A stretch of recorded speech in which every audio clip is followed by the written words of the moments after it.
Now let us start with question number 10th of exercise 5.3. Show that A1, A2, AN and so on form an AP where N is defined as first part AN is equal to 3 plus 4N and also find the sum of first 15 terms in each case. बेटा वो ये कहना चाह रहे हैं अगर हम किसी एपी की nth टर्म इस तरह से रिप्रेजेंट करते हैं 3 plus 4n तो इससे जो एपी बनती है वो जो सीरीज बनती है वो एपी है. सब सी for n is equal to 1 क्योंकि हमें सीरीज चेक करनी है तो हम n को नेचुरल नंबर से ही स्टार्ट करेंगे. तो a1 is equal to 3 plus 4 into 1 which is equal to 3 plus 4, 7. When I put n is equal to 2, so a2 is equal to 3 plus 4 into 2. That means 11. 8 plus 3, 11. For n is equal to 3, a3 is equal to 3 plus 4 into 3. So it is 15. 12 plus 3, 15.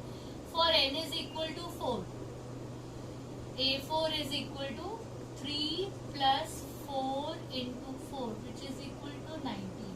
Now look at the terms a1, a2, a3, a4. You find that common difference is 4 everywhere. So it is an AP. So what you will write? Since difference between two consecutive terms is same everywhere,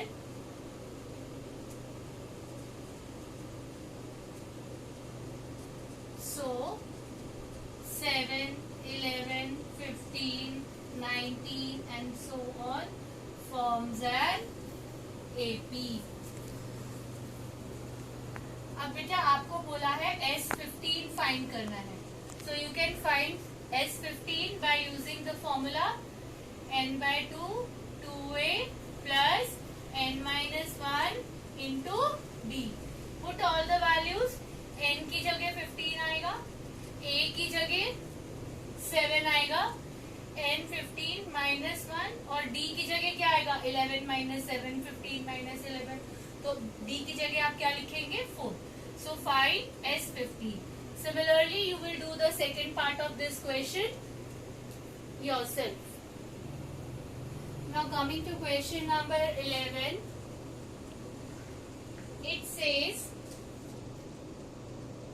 if the sum of the first n terms of AP is 4n minus n square, that means Sn is equal to 4n minus n square. ये सम है बेटा.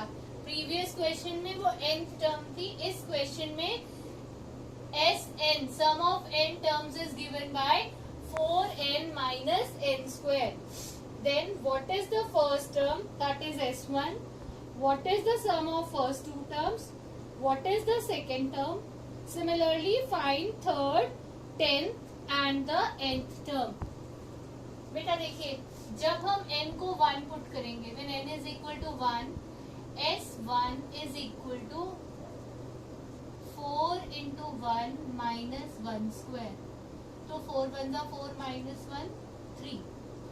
When n is equal to 2, S2 is equal to 4 into 2 minus 2 square. 8 8 minus 4 4. When n is equal to 3, S3 is equal to 4 into 3 minus 3 square. This is equal to 12. 12 minus 9, 3.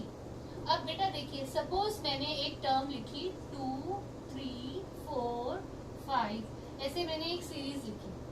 अब मुझे ये अगर मेरे को ये पता है कि ये दोनों का सम, चलो स्टार्टिंग से करते बेटा. ये जो A1 है वो S1 भी होगा अगर एक ही है तो वही A1 होगा, वही S1 होगा। अब अगर मुझे ये पता है कि ये 5 है, यानी S2 5 है और S1 2 है और S1 2 है, तो मेरे पास जो सेकेंड टर्म है A2 वो क्या आएगी? S2 minus S1। मतलब इन दोनों के सम में से ये माइनस करना। दोबारा बता रही हूँ बेटा,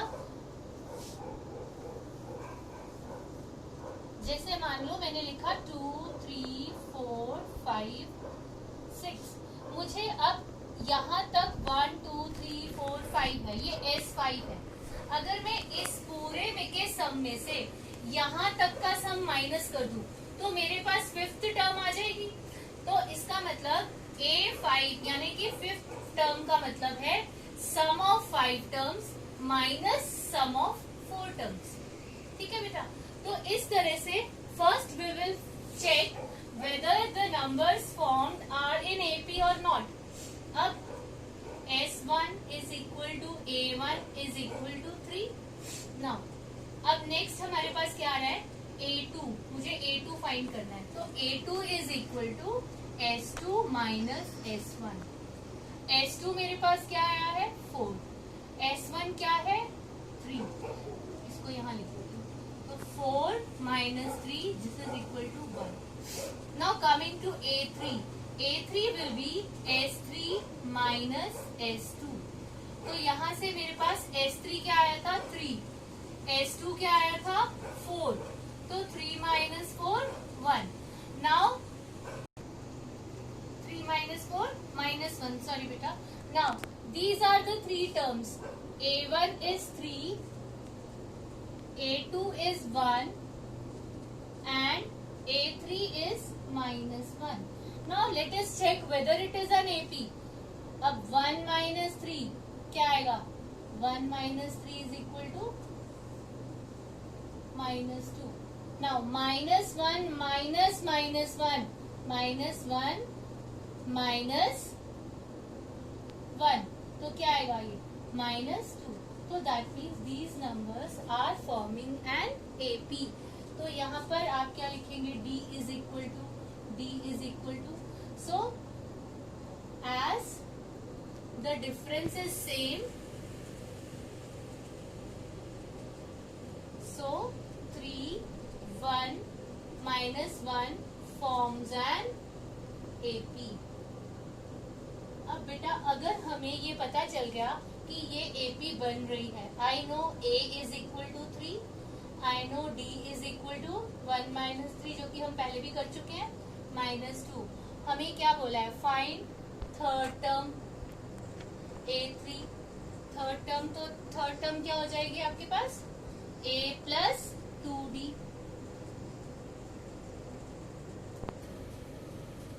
तो 3 प्लस 2 इंटू माइनस 2, तो इट इज इक्वल टू, ठीक लिखा है ना मैंने, 3 प्लस 2 इंटू माइनस 2, तो 3 माइनस 4 माइनस 1, जो कि पहले भी हमारे पास A3 माइनस 1 ही आया था।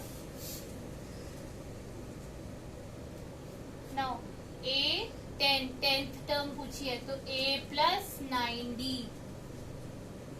तो 3 plus 9 into minus 2, so this is equal to minus 18 plus 3 minus 15, and last is nth term, तो A plus n minus 1 into D, तो 3 plus n minus 1 into minus 2, this gives me 3 minus 2n plus 2, तो that means nth term is, ये लिख लेना बेटा, 5 minus 2n।